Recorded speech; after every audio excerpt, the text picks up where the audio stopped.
Okay, everybody, welcome back to Triple C again. Tonight we're going to talk about card inscriptions and just a few little things before we get into that. Let's touch on what sold today. A lot of you from the pack pulls yesterday remember this Ahmed Rosario. It sold today for $250, so that'll be going out tomorrow. And something that arrived, as a Nationals fan, I was pretty excited about that, as you can see with the Daniel Murphy bobblehead added to the background. We have a Daniel Murphy relic from 2017 Topps Heritage. This is actually my first Nationals relic, so I'm pretty excited about that. It's good to add just a base relic, not numbered or anything, but a nice little addition. So let's go ahead and jump into inscriptions. I know a lot of people in person, you might get inscriptions, especially, if they want to make it out and personalize things. A lot of the times through the mail, if you want to, you can actually request inscriptions. And I try to do that sometimes, depending on what I'm working on as far as a set. So the first ones I want to hit on are actually the religious inscriptions, which I like to get as a Christian. I think it's fun to see players' faith come out. So the first one, Ben Zobrist.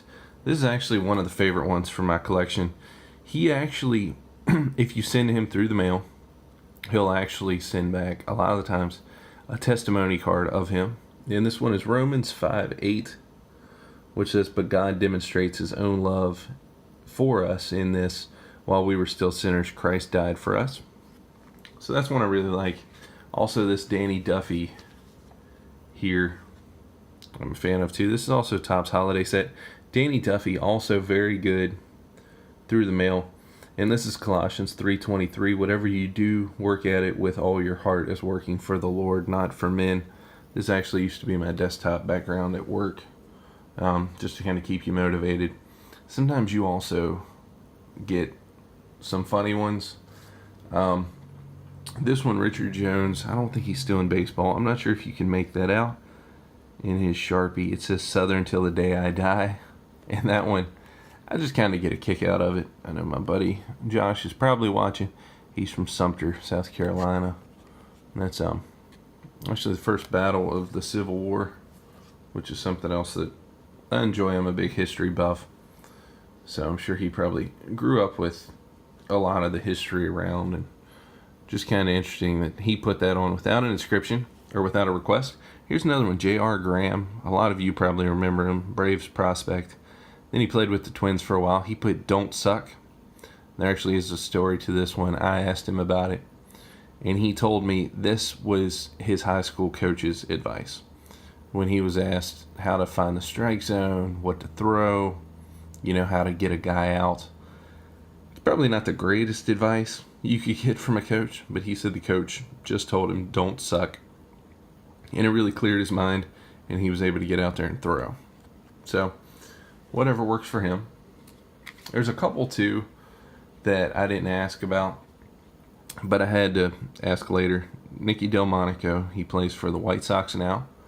He put a BT and a cross at the bottom, and I asked him about it because the BT, I couldn't make it out as to what it could be. He said it was a buddy's initials, a friend of his from school who had passed away, and it was just his way to remember him. So he puts that on some cards that he does. So if you have one in your collection that says BT Cross, that's the reason why. You may not as well. He doesn't seem to do it all the time, but I'm sure he'll certainly put it on there if you're interested. And then Jason Botts, he put "To Cody, swing hard." I think that's pretty cool. Just kind of some baseball advice there. I have a couple that say "swing hard." One says "Go Oppo," which I like too. And a lot of them, will put an inscription if you want one. Sometimes, and I'll say through the mail, sometimes I just ask them, do you have a favorite saying or a favorite Bible verse or something you can inscribe on the card? And a lot of them actually seem more likely to sign because you ask for an inscription, because it personalizes it a little bit, even if you don't put "To Cody" or "To whatever your name is. But it's exciting as a fan because you get to see a little bit more personality of the player, which I really enjoy. And then there's some that don't make any sense. I have a lot of Matt Davidson autographs, but this is the only one I have. He actually, to me, it looks like he put fire on there with his number. I don't know if that had something to do with what the Rawhide were doing that year, if it was a slogan or a motivational thing for him. I don't quite get it. If you have one that says fire and you know the reason why, please comment. Okay, I was a little worried there for a second that we lost everything. I didn't delete the footage from last night's pack break. So it said we ran out of storage in the middle of the Matt Davidson. So we'll just go ahead and continue. As I was saying, if you know why it says fire, or you have one, feel free to comment or email us at codyscardcloset@gmail.com. So pretty much the channel name, take out the apostrophe, at gmail.com. I'd love to hear from you. Also, share your favorite inscription. You can leave it in the comments. You can send it in an email.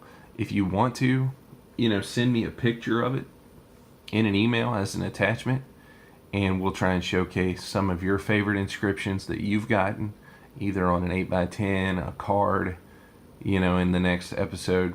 If we get some in, or whenever they come in, we'd be happy to share this stuff. This channel is designed to share stories, collecting baseball cards, autographs, in-person stuff, stadium information, fantasy baseball, pretty much anything baseball related. So if you have stuff you want to share with us that you'd like seen on the channel, please send us an email, codyscardcloset@gmail.com. Also, if you're interested in anything that came up in the pack breaks yesterday, our eBay page, CLIFTOCA 14. That's the eBay profile. That's why this Ahmed Rosario was pulled yesterday. Low number, insert, and it's gone already. So, if you're interested in any of that, feel free to check out the eBay page. But I know we were mentioning baseball. The last one, just in case, it kind of builds off the fire one. This is Greg Jennings of the Green Bay Packers. So this is a football one. As you can see, he puts FM in a circle at the bottom. Now, it took me a while to figure out what this meant. That actually means fan mail, and it has the circle. This is something that Greg Jennings does. So if he ends up seeing any of his autographs on eBay or on any other auction site and it has the FM in it, he will actually not sign fan mail anymore. So the FM for him means fan mail, and it's just a sign for him so that he knows people aren't trying to make money off his generosity by signing fan mail. And I respect it. All the Greg Jennings stuff I have is still in my collection. I don't have a whole lot of football, but I have a few Greg Jennings. So that's just something that's, seemed odd at first, kind of like the fire thing, but I was able to find it out as we went. The last one, whoops, as I knocked the camera, I'm just going to leave you with something funny, mainly because I feel like my buddy's probably watching this. Josh and I, back in the day, bought a box from a hobby shop for $20 that just had random stuff in it. So this card is of Pemberton, who, I'm not sure what John Pemberton did. Actually invented Coca-Cola. So there you go. One of my favorite drinks. So, go Pemberton. But, doing a lot of autographs and things, and, not being a baseball player, we figured we'd just have a little fun, make some inscriptions of our own. So he signed it at the top and inscribed, "Brian Wilson has nothing on me." And he really doesn't. If you've seen Brian Wilson, one of the more epic beards of the 2000s, when he pitched for the San Francisco Giants, it was probably about as black as this beard here. But, if you find, any type of cards that, are of inserts or, anything like that, basically what I'm saying is don't be afraid to have fun with it. This is one that I love in my collection because of the memories that came with it. So don't be afraid to have a little fun with your collection. Enjoy the hobby. It's great to pull autos out of packs or get relics, But sometimes sending things through the mail, waiting for it to come back, asking for inscriptions, just collecting the different things is so much fun. So get out there, enjoy the hobby, enjoy collecting, and please send us an email, codyscardcloset@gmail.com, and let us know some of the interesting pieces in your collection. I'd love to work it into the next video. Thanks, and have a great evening.